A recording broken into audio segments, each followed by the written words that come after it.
Steve, very wet today. Is this the wettest it's ever been for the international meeting? It certainly is, and it's going to complicate the preparation of some of these horses, I think, Rob, because the dirt track gets quite firm when you get this sort of rain, and we've noticed most of the trainers have been reluctant to do much more than trot and canter their horses on the dirt, and several have come out on the turf this morning, but they have limited access to the turf, so it's a complication.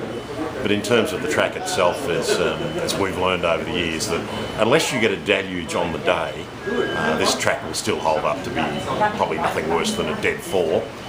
If we got 2 or 3 hours of rain on the Sunday, it would be a different story.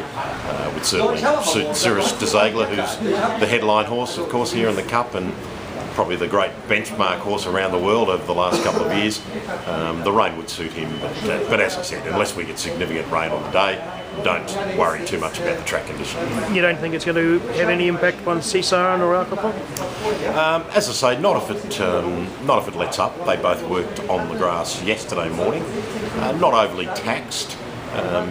Jake Stevens with Alcapop really just wanted him to have a good stretch out and familiarise himself with the track. And Craig gave him a little rev up in the last 50 metres just to say, well, here's the winning post, this is what we do.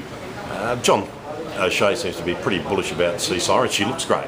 She looks in absolutely fantastic shape. Her form is certainly good enough, I think.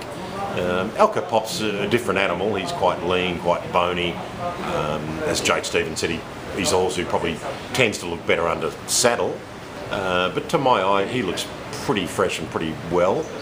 He's put on some weight, which he's inclined to do. He put on significant weight between the Caulfield Cup and the McKinnon Stakes and came out and won. So I'd say the vibe's pretty good about the Aussies at the moment.